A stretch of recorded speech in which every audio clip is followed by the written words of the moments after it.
Olá pessoal, eu sou o pastor Silvano e estou aqui para prosseguir com o nosso estudo de Romanos. Este estudo foi desenvolvido pelo pastor Ari Veloso, da Igreja Batista do Morumbi.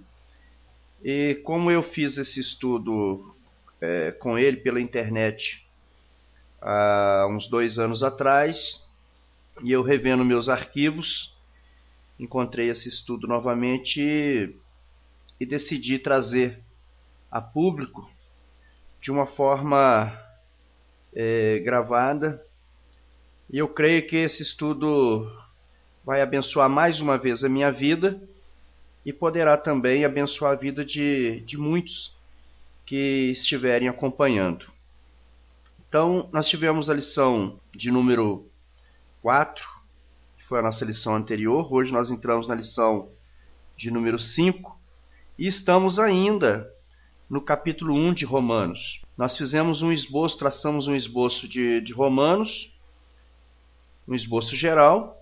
Depois traçamos um esboço apenas do capítulo de número 1.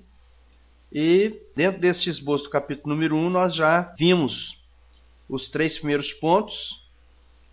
E na aula, ou na lição passada, nós começamos a ver o ponto de número 4, onde Paulo apresenta o problema, que é o pecado, que vai dos versículos 18 até o 32. E dentro desse tópico de número 4, nós vimos que a ira de Deus se manifesta porque o homem detém a verdade pela injustiça, despreza os atributos de Deus, desliga-se de Deus, deifica a criatura, deleita-se na imoralidade e está em depravação total. E nós vimos os 2 pontos, os 2 subtópicos aqui, 1 e 2, nós já vimos na lição de número 4. E hoje nós vamos ver mais 2 pontos desse 4º item.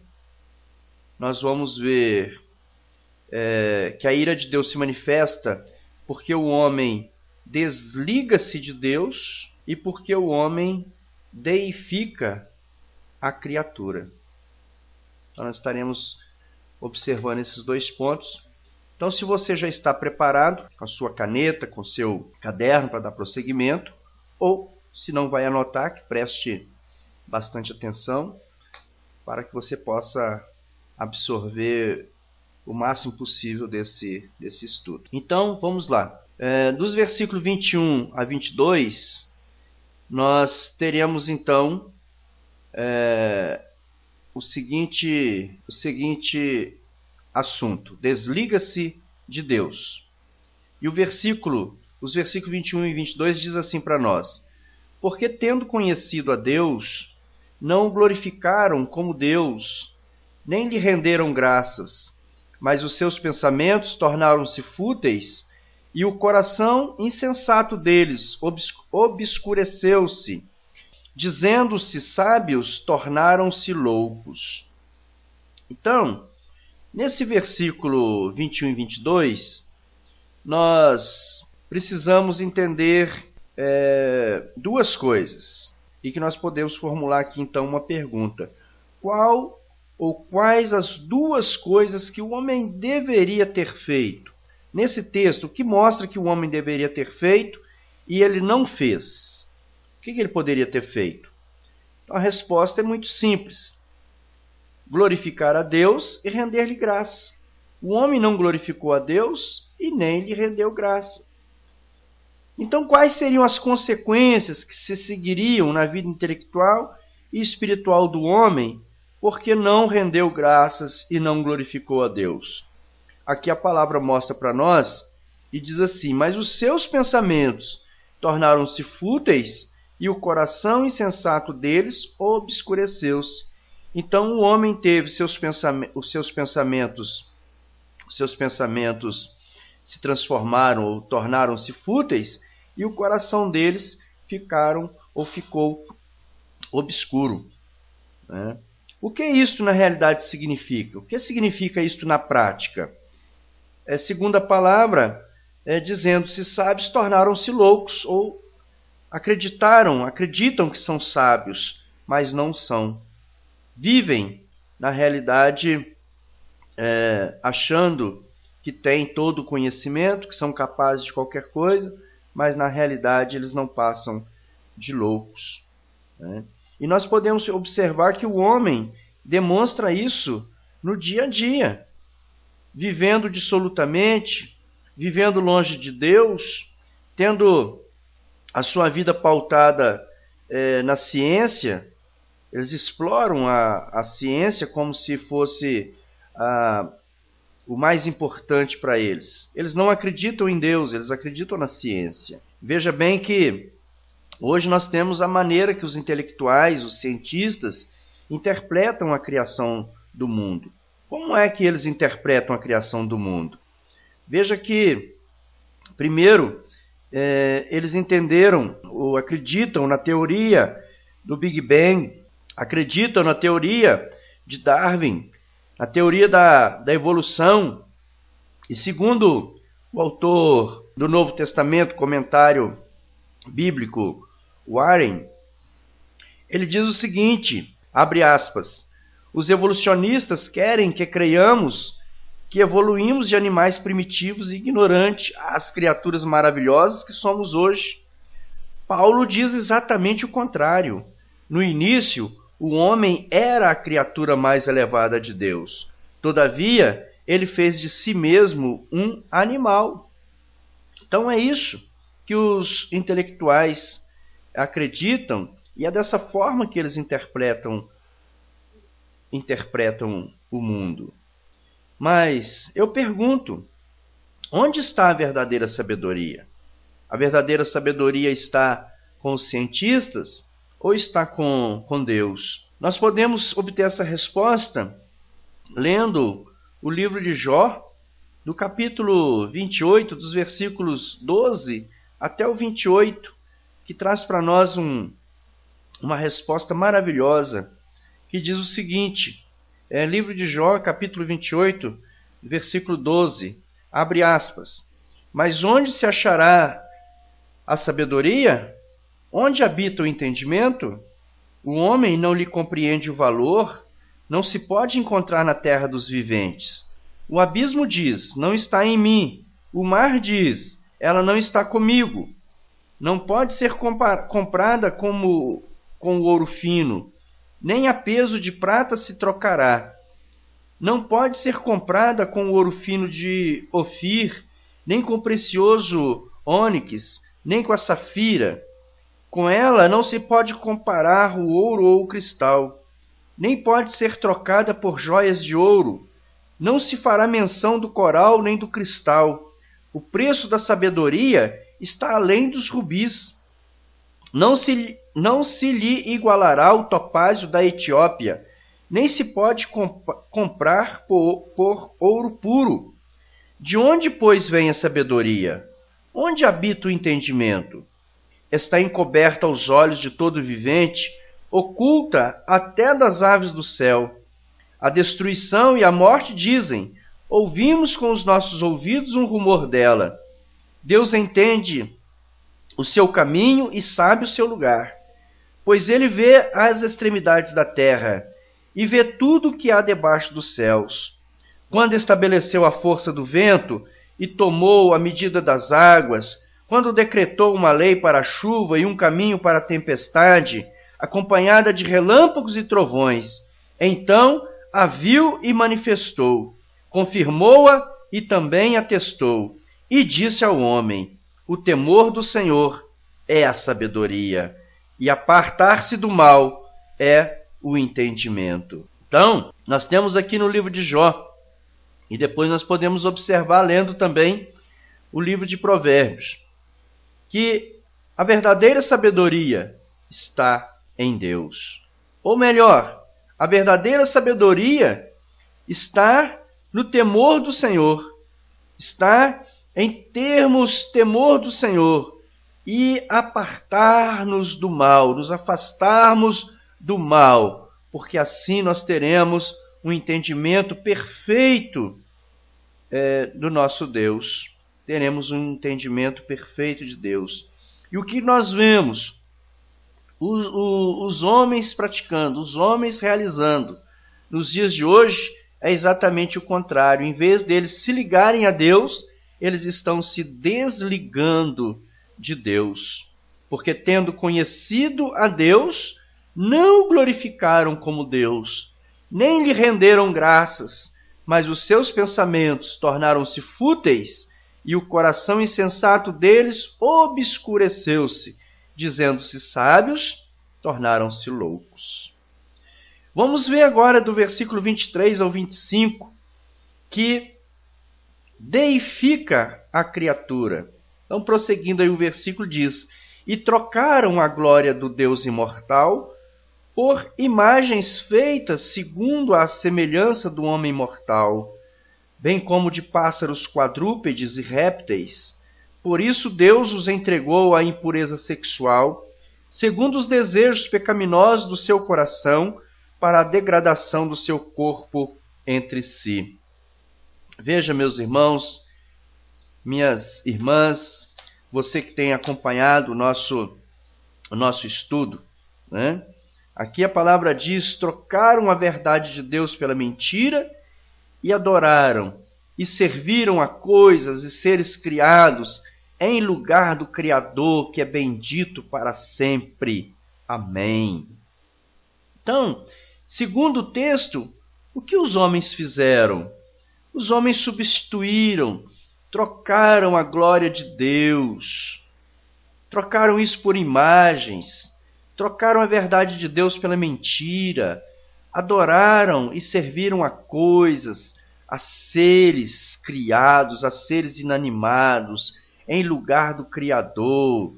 Olha, em Romanos capítulo 1, 18, os gentios detêm a verdade e agora eles mudam a verdade, eles trocam a verdade.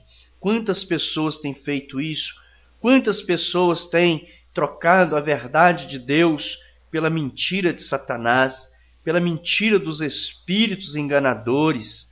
Olha, não seja como eles. Tome uma posição, tenha uma vida diferenciada. Eu pergunto para você, como a idolatria se manifesta hoje? Como é que as pessoas têm trocado a glória de Deus imortal por outras coisas? Como é que as pessoas têm trocado a verdade de Deus pela mentira? Como a idolatria se manifesta hoje? Né? Nós temos visto aí que, na realidade, a idolatria por imagens inanimadas continua. Mas nós temos outros tipos de idolatria que têm sufocado o povo, têm afastado o povo da presença de Deus.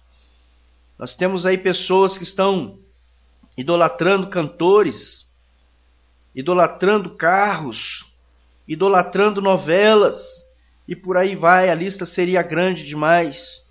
Você, com certeza, poderia dar continuidade a esta lista. Nós temos que ter um pensamento diferente. E você? Qual ídolo tem sido o seu? Você tem algum ídolo?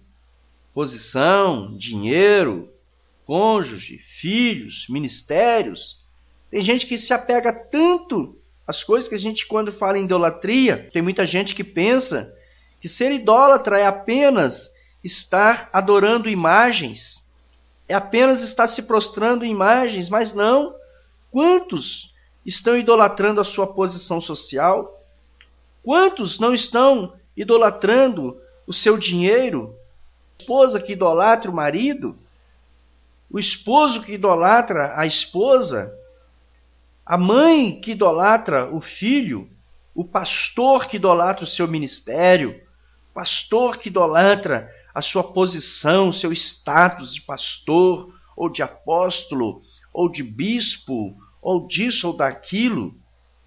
Qual tem sido o seu ídolo? O que ocupa realmente o primeiro lugar em sua vida? Corra os olhos no canhoto do seu talão de cheques, dê uma olhada na sua agenda, dê uma olhada para dentro do seu coração, vê o que é que está refletindo como prioridade para você. Onde está Deus na sua vida? Que lugar ocupa o Criador na sua vida? Quando você ouve a palavra de Deus, qual o primeiro pensamento que vem à sua mente? O que você pensa quando alguém começa a falar de Deus para você? Qual é a sua reação agora, enquanto eu aqui ministro esta palavra, ministro esse estudo sobre Deus para a sua vida? Qual é a sua reação? Qual é a reação de quando você ouve a palavra de Deus? Meu Jesus, nós precisamos verdadeiramente nos atermos àquilo que é essencial para a nossa vida. E o essencial para a nossa vida é termos temor do Senhor. Então eu pergunto e deixo para você, à luz do versículo 25, leia de novo o versículo 25. Leia de novo o versículo de número 25 de Romanos 1. Romanos, capítulo 1, versículo 25. E aí eu faço essa pergunta para você. Eu vou até ler aqui o versículo. Mudaram a verdade de Deus em mentira, e honraram e serviram a criatura em lugar do Criador, que é bendito eternamente. Amém. À luz do versículo 25, a quem você serve? Você está servindo a quem? E mais uma pergunta para a sua meditação. O que significa Deus os entregou? Deus os entregou. Nós vamos ver mais um subtópico ainda deste ponto de número 4, que é deleita-se na imoralidade, que vai dos versículos 26 a 27. Eu acredito que você já meditou um pouquinho aí sobre o que significa Deus os entregou. Então, vamos ler os versículos de 26 a 27, que diz assim: por causa disso, Deus os entregou a paixões vergonhosas. Até suas mulheres trocaram suas relações sexuais naturais por outras, contrárias à natureza. Da mesma forma, os homens também abandonaram as relações naturais com as mulheres e se inflamaram de paixão uns pelos outros. Começaram a cometer atos indecentes, homens com homens, e receberam em si mesmos o castigo merecido pela sua perversão. Aqui nós temos o homem rejeitando o Criador. E com isso, tornou-se confuso em sua própria identidade e passou a expressar o seu comportamento sexual de maneira deturpada, homossexualismo e lesbianismo. A história registra que muitos dos imperadores romanos eram gays. Se você que gosta de literatura, na certa, eu acredito que você já deve ter lido sobre um autor chamado Seneca, e então dirá que mesmo no tempo de Paulo havia homens bons, homens moralistas como Seneca, que foi tutor de Nero. É verdade. Seneca pregava e escrevia frequentemente sobre moralidade. Escrevia sobre hipocrisia, escrevia sobre inveja e outros assuntos relacionados à moralidade. Mas quando Nero assassinou a sua própria mãe Agripina, Seneca foi conivente com sua atitude.